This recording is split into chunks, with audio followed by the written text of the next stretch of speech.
This video will show students how to access their eToolkit on Everyday Math. You're going to start right on your Everyday Math landing page, and you're going to come right to the green rectangle that says eToolkit. Click to enter, and it'll open a new tab for you.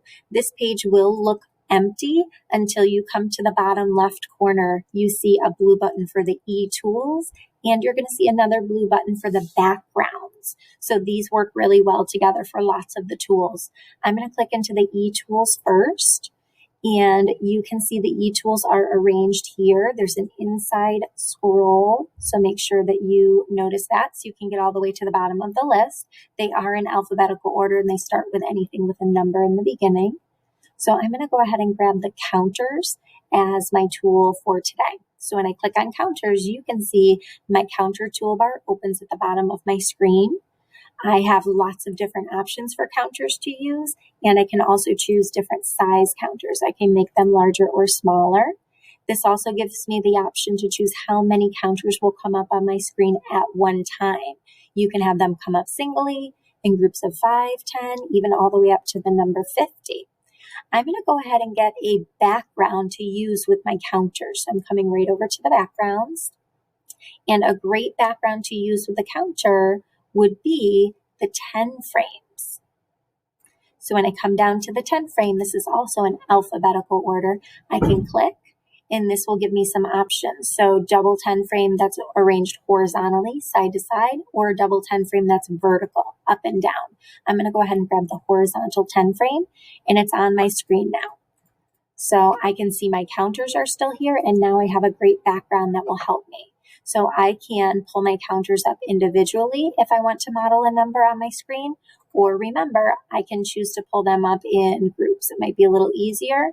When I pull them up, I still have to click and drag them to arrange them on my screen and put them where I want them to go. If I need to get rid of a counter that I put on my screen, any kind of a tool, I can click, drag it over, and put it in the trash.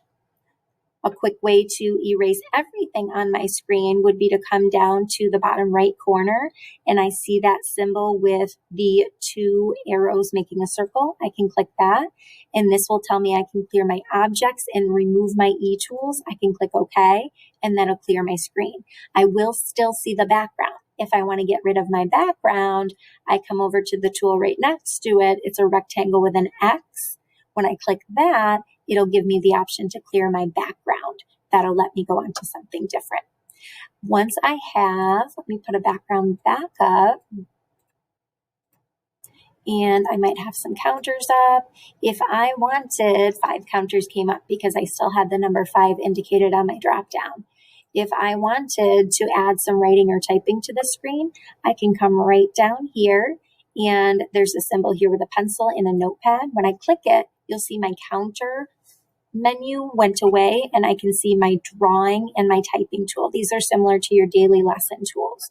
So maybe you're typing an equation to show how many counters you have here.